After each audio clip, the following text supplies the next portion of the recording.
Hey, what's up, homies?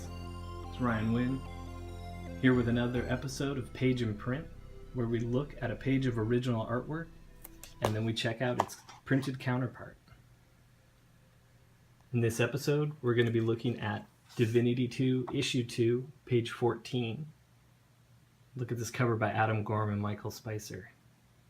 They're such a great pair. Adam could have a career just doing portrait art. He's so fantastic.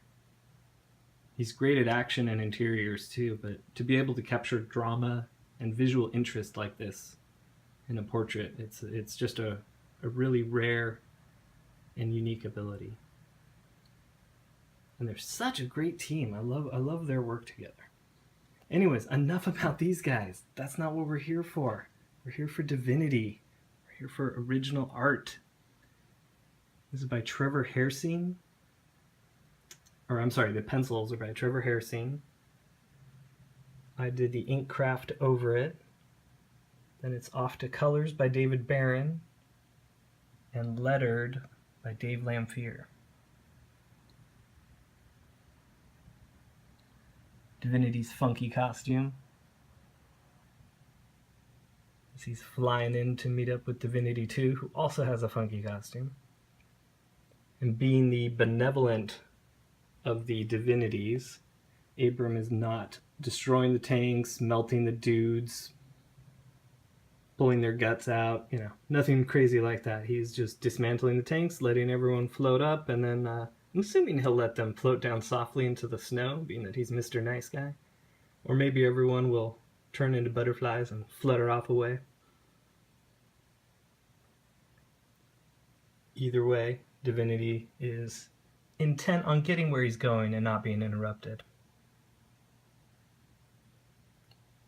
So a little trick I came up with, or it's not really a trick, it's just the thing I use to remember how his costume is. So in the first issue of Divinity 1, I realized, okay, so it's five pieces on everything. So he has 5 edges to his mohawk, there's 5 lights on his face, there's 5 circles on his chest, and there's 5 tubes going around.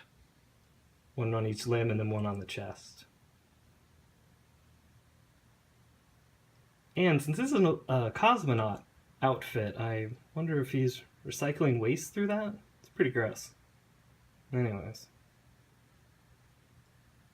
Yeah, it's a funky, weird costume. I like to look at it. I hate inking it sometimes. I get so tired of the tubes. Luckily, sometimes Trevor forgets the tubes. And I only add them if I remember to, and I do not always remember to. Let's check out this little dude, this little tank driver. Just showed up for work today, didn't expect this. This guy didn't sign up for this crap. What's going on, man? All this guy wanted to do was shoot some bolts at a superhero. Not today. I don't get overly detailed with Trevor's technical work. I make sure everything's in the proper perspective. I use all the right templates and ovals. But I don't get too detailed. It's more about hinting at everything.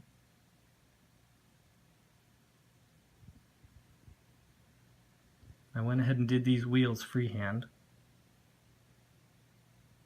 on the tanks. I think they came out kind of cool. They definitely look metal.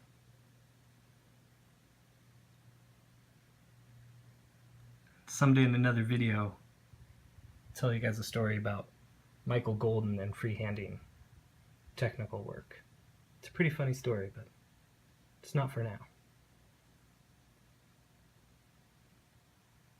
You can see I did sort of a gray wash on the underside here.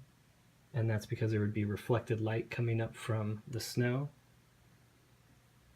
It's a stupid detail that I overthink things sometimes. Probably doesn't even show up in print. Speaking of which, let's take a look.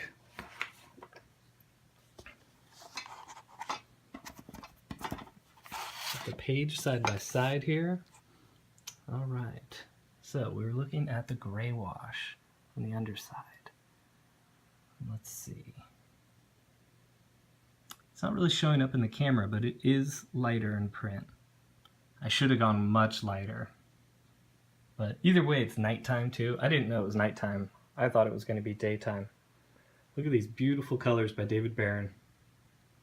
This is how you color comic books, folks. These foreground shapes are dark, so we don't need to focus on them. We come into this middle ground where Divinity is just bright white and red, really easy to read, and the green and purples of the background are just such a nice balance of colors. You have this gradation, so these darker tank shapes pop, yet we still have the night dark sky. And all that open space. And a good colorist can make a night scene without using dark colors. Look at how bright these colors are. This is fantastic. I love looking at David's work.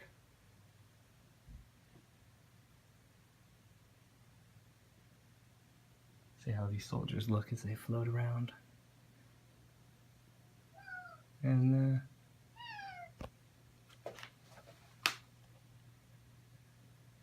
ask my cat to be quiet. Be yelling in the background. Ooh, speed lines. I did 5 speed lines. Ooh, that's a shadow. We got a little bit of lettering from Dave Lanfear here, of Avoiding World War III. I was worried that I inked that too thin, but it actually works okay with the night sky being so dark. Again, I thought it was daytime, so that always bothered me. I thought it was too thin for a tank barrel. Sometimes you want things to be beefy in the inks. The big heavy things, you want them to be beefy and feel powerful and heavy. So anyways, that's Page and Print, Episode 2, Divinity II, and let's see, page 14. We're going to do another page from this issue in just a few days. We'll have that up. And we'll talk about tools and things like that. Alright, thanks so much for joining us. Take care.